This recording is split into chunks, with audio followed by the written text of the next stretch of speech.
On passe sans plus attendre donc à l'analyse du sujet de Ecricom en géopo. Sommes-nous entrés dans l'ère de la démondialisation? Finalement, un sujet assez géoéconomique avec ici une perspective éco qui renvoie finalement ici un petit peu au sujet tombé l'an dernier, Ecricom 2023 sur les FTN, donc une dimension ici économique qui est prise en compte. Donc on va ici partager l'écran, on a les documents qui vont s'afficher ici pour les étudiants. Donc c'est bon, les étudiants voient les documents. Donc on va analyser dans un premier temps, Bénédicte, si tu le veux bien, les différents documents.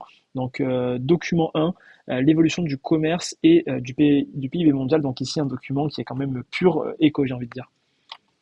Oui, alors je ne sais pas dans quelle mesure ça pouvait être déstabilisant pour les étudiants d'avoir des éléments comme ça, très économiques puisqu'on a donc des courbes, puis là, le document 3, c'est, donc des statistiques, de l'INSEE.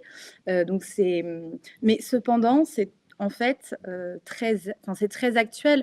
Je dirais même que ça va aussi avec, une forme de continuum entre la prépa et les écoles de commerce puisque, beaucoup d'écoles sont en train quand même de reprendre en partie leur programme en lien avec les thématiques de développement durable et qui peuvent aller avec. Après, je ne m'avancerai pas trop parce qu'on va partir un peu plus du côté des ESH, mais de tout ce qui va avec décroissance et autres. Et donc, surtout pour les étudiants, de ne pas faire d'impasse. Là, le sujet écrit comme de cette année nous le démontre avec fracas presque, ne pas faire d'impasse sur ces dimensions-là, puisque c'est vraiment extrêmement important aussi pour la formation, je dirais, des managers de demain.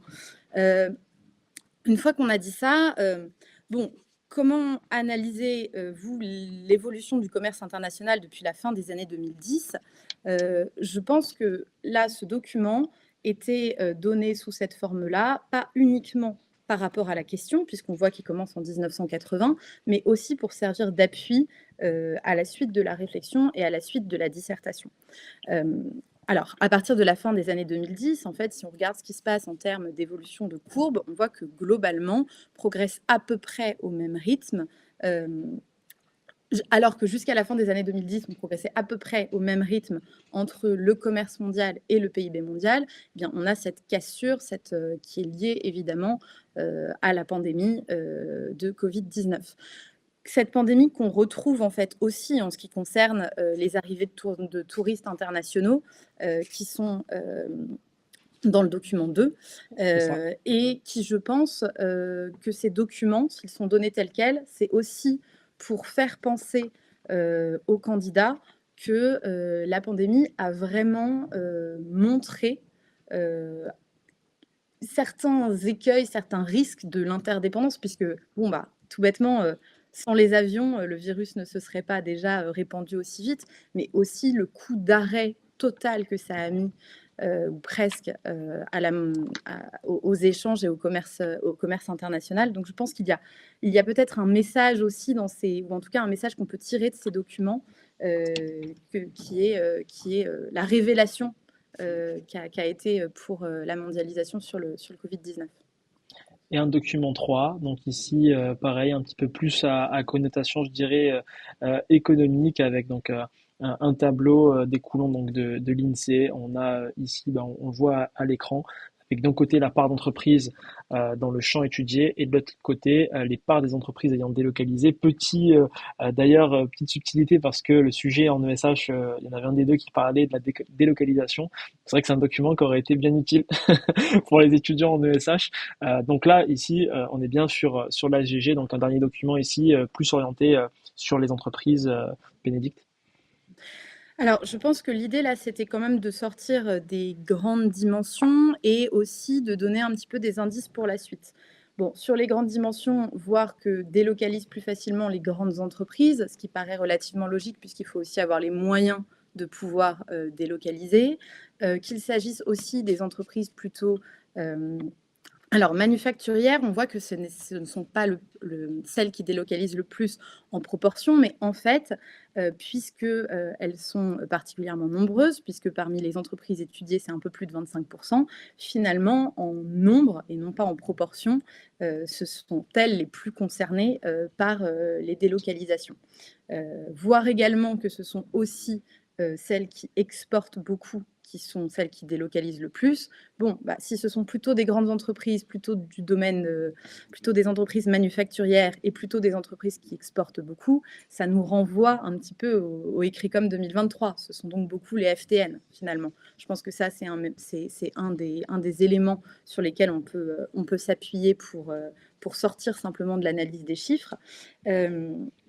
Ça devrait aussi nous faire penser à tout ce qui est recomposition des chaînes de valeur, et notamment vis-à-vis du mouvement de relocalisation.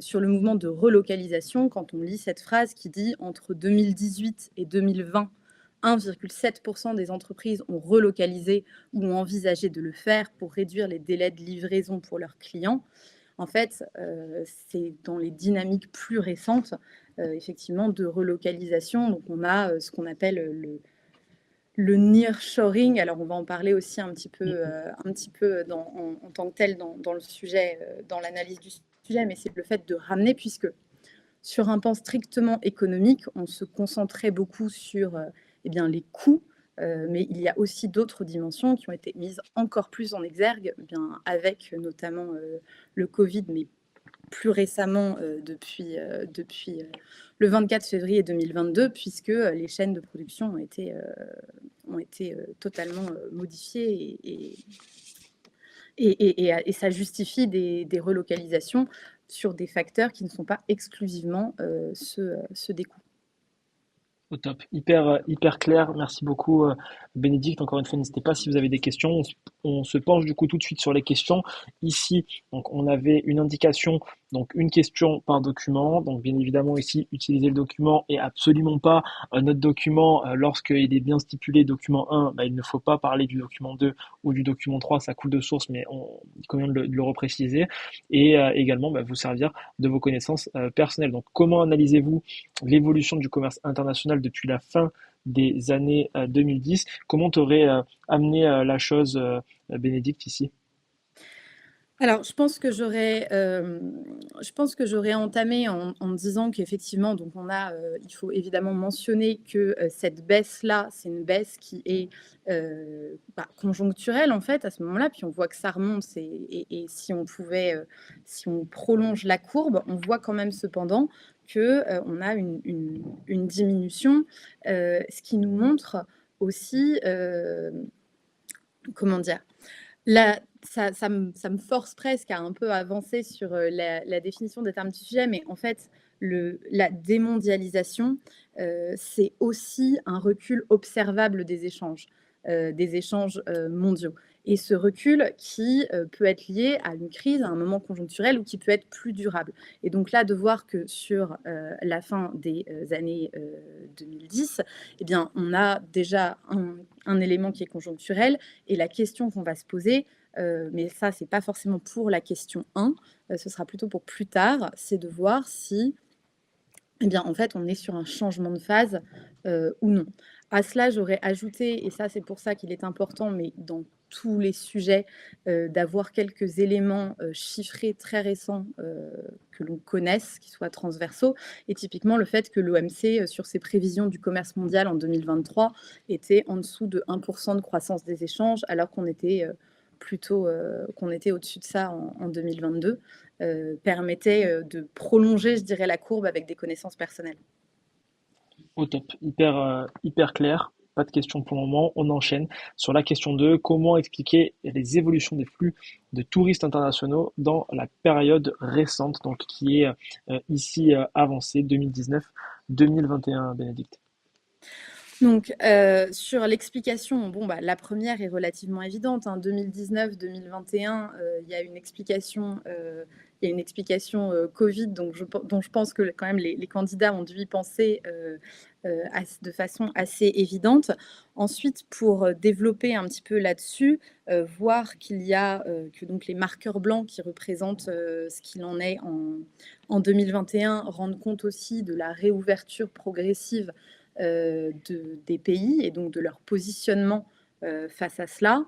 Et encore une fois, Donc, expliquer les évolutions des flux de touristes internationaux dans la période récente, voir ce qu'il en est aussi après 2021, puisque c'est l'OMT qui donnait récemment le fait qu'en 2024, en fait, on va revenir au niveau pré-pandémie, donc de tourisme à l'échelle mondiale. Et donc, en fait, ce document-là donne aussi une information pour la suite et pour le sujet, qui est que lorsqu'on va parler de démondialisation, il faut bien voir de quel flux on parle. Et typiquement, les flux de personnes, en tout cas les flux touristiques, ne sont pas dans une phase de diminution significative à l'heure actuelle. Et une dernière question, donc quels sont les types d'entreprises installées en France qui délocalisent le plus? Comment expliquer qu'il y ait en même temps un mouvement de relocalisation? Donc finalement deux questions en une pour cette question 3 et finalement ce document 3. Bah, c'est un petit peu ce que je disais tout à l'heure quand je présentais le document. C'est-à-dire qu'en fait, il va falloir identifier qu'il s'agit donc principalement des entreprises manufacturières en quantité. Et en fait, tout ceci nous renvoie vers la FTN. Et d'ailleurs, si l'on regarde les groupes franco-français qui sont en bas, sont ceux qui délocalisent le moins. Ensuite, sur les raisons pour lesquelles on peut être amené à relocaliser, il faut montrer qu'on est en capacité, je dirais, de voir des éléments qui ne sont pas strictement des éléments de coût. Et donc, notamment, donc des raisons, alors c'est pas pour entre 2018 et 2020, mais des raisons qui peuvent être beaucoup plus géopolitiques, stratégiques. On peut aussi mentionner les guerres commerciales, en fait, le conflit commercial sino-américain comme étant un exemple, alors non pas pour la France, mais en général de ce qui se passe, puisque on a de ce fait un certain nombre d'entreprises qui sont dans une perspective différente, je dirais. Et là, une question qui est hyper pertinente et je dirais oui, Bénédicte confirmera ou infirmera, mais je pense que parce que j'étais en ESH, mais logiquement il n'y a pas de débat par rapport à ça. C'est est-ce qu'on peut évoquer ici des exemples, sachant que les documents n'en évoquent pas, bien évidemment, et je pense que c'est même valorisé d'avoir des exemples concrets, tangibles d'entreprises qui sont installées, qui justement sont délocalisées ou autres par la suite. C'est hyper intéressant et justement ça montre que derrière vous avez des connaissances qui sont en lien avec les documents. Vous arrivez à marier des connaissances personnelles avec les documents qui sont présentés ici dans le cadre du sujet. Donc, ma réponse est oui. Bénédicte, t'en penses quoi? Je suis tout à fait d'accord avec ça. J'ajouterais que effectivement, ça c'est un sujet qui est quand même à dominante, enfin c'est surtout sur la partie vraiment, ce type de questions, on n'est pas sur de l'analyse statistique à proprement parler, c'est pas ce qui est attendu, c'est plutôt de voir dans quelle mesure les candidats sont capables de se servir de cela pour appuyer leurs réflexions et pour justement présenter certaines de leurs connaissances. Donc tout à fait, comme en plus on est dans le cas en fait de la France, si vous avez des exemples que vous connaissez bien, notamment appris du fait des débats sur la désindustrialisation ou non de la France, c'est tout à fait l'occasion d'en parler dès lors que vous les reliez vraiment avec le document présenté. Au top. Merci beaucoup, Bénédicte. On passe donc ici, cette fois-ci, donc à l'analyse des termes du sujet de la dissertation. Donc, sommes-nous entrés dans l'ère de la démondialisation? Alors, je pense que c'était un sujet qui n'était pas forcément facile à aborder, pour, les HGG. Ça, c'est le premier élément.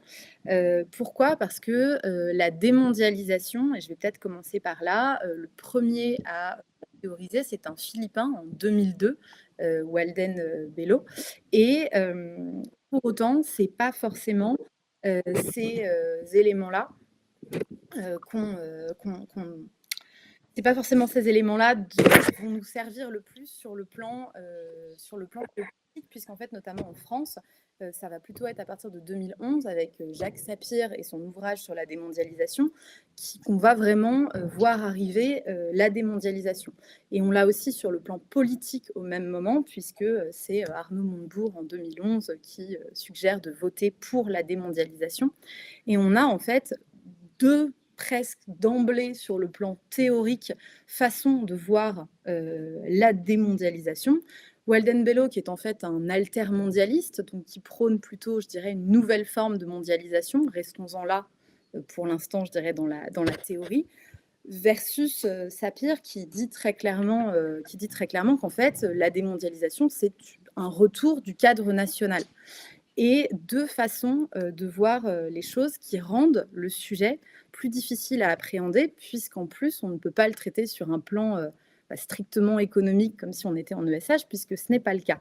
Et ce n'est pas le but. Donc peut-être que dans ce cas, la façon la plus simple de définir la démondialisation, c'était de l'envisager et c'est ce que fait notamment Yves Pérez dans un ouvrage de 2022, de dire qu'en fait, la démondialisation, c'est avant tout une réaction aux excès et aux dérives de la mondialisation. Avec une définition comme ça assez large qui se base vraiment sur je dirais, la construction du mot, ça permettait alors après, évidemment, il faudra mentionner les différentes conceptions des choses. Ça ne veut pas dire, mais ça permettait de rester large et de peut-être avoir moins peur vis-à-vis de ces sujets qui sont quand même à haute dose théorique. Voilà. Ensuite, ça, c'était pour un premier élément qui, je dirais, est un peu, peut-être pas un piège, mais quelque chose qu'il fallait voir. Ensuite, c'est les différents sens de mondialisation, non pas en termes de théorie, mais en fait en termes de est-ce qu'on parle d'un phénomène ou est-ce qu'on parle, je dirais, d'un programme. Donc le phénomène, c'est le recul observable des échanges. Et dans ces cas-là, il faut envisager, est-ce qu'il s'agit d'une crise? Est-ce que c'est plutôt durable? Est-ce qu'on a des reprises? Faire une typologie, se demander de quels échanges il s'agit, lesquels sont en recul, lesquels ne le sont pas. Et également, en termes de programme politique, eh bien, quels sont les acteurs éventuels de cette démondialisation et là-dessus, et c'est aussi la difficulté de ce sujet, qui a quand même de forts liens avec un sujet d'économie, puisqu'on parle de délocalisation et de relocalisation dans les documents. Le document 3 en particulier mentionne donc les relocalisations. On pouvait éventuellement citer Serge Latouche qui, lui, alors c'est sur le sujet de la décroissance, explique que le volet négatif initial de la relocalisation, c'est une démondialisation. Donc, ça faisait aussi partie en fait des éléments à envisager. Je dirais que peut-être aussi un autre terme sur lequel on aurait moins tendance à se poser, mais qui pour autant permet de bien cerner le sujet, c'est le terme de R. Puisque le sujet n'est pas, même s'il pourrait sembler l'être, et c'est encore une fois donc faire la différence entre ce qui est proche du sujet et ce qu'est le sujet n'est pas sommes-nous en démondialisation ou la mondialisation est-elle en recul? Le sujet, c'est sommes-nous entrés dans l'ère de la démondialisation? Et une ère, c'est donc un âge, c'est une période de temps long qui a des nouvelles caractéristiques. Et c'est notamment à cause de ce terme qu'on ne va pas pouvoir, si vous me permettez l'expression, s'en sortir simplement en disant « Ah oui, ça a réduit, c'est la globalisation, mais ce n'est pas tout à fait la démondialisation ». Il va falloir se poser la question de savoir si on a en fait changé de paradigme, changé de vision du monde vis-à-vis de la mondialisation et vis-à-vis de la structure de l'économie et de la géoéconomie. Et ça, c'est ce qui va aussi nous aider à vraiment traiter ce sujet. Hyper clair, merci beaucoup Bénédicte. Le mot de la fin, un conseil pour les étudiants à l'approche des deux épreuves redoutées de l'ABC la semaine prochaine, la 3 même en réalité, Géopo GEM, Géopo ESSEC et Géopo ESCP. Quel conseil pour voilà, les ajustements sur cette fin de semaine avant ces 3 grosses épreuves qui arrivent semaine prochaine pour la BCE? Alors, je dirais sur les ajustements, pour ceux qui ont pu passer, notamment écrit comme ce matin, si cela vous a permis d'identifier des éléments sur lesquels vous ne vous sentiez pas à l'aise, effectivement, profitez-en pour aller reboucler deux, trois choses. Mais globalement, en géopolitique, à ce stade, c'est fait. Il faut surtout se reposer pour garder la tête claire. C'est le plus important. Et de manière générale, aborder les épreuves et la rédaction en se disant que, même si ça peut paraître un peu paradoxal, vous êtes lu par un correcteur, mais vous n'écrivez pas pour le correcteur.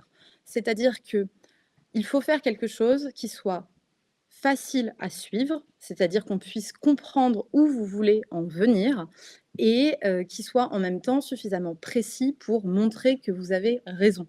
Donc, essayez davantage de vous imaginer que vous écrivez pour votre petit frère ou votre grande sœur, disons quelqu'un qui n'est pas suffisamment géopoliticien pour savoir tout de suite ce dont vous voulez parler, mais qui pour autant ne sera pas d'emblée d'accord avec vous. Donc il faut le convaincre, mais il faut rester finalement clair et finalement plus simple que ce que vous pourriez penser au premier abord. Voilà. Au top. Mille merci Bénédicte d'avoir joué le jeu. Premier exercice avec Mister Prépa, j'espère qu'il y en aura d'autres. Passe une Bah, très avec belle plaisir. soirée et on passe donc tout de suite à la partie des langues. Merci beaucoup Bénédicte.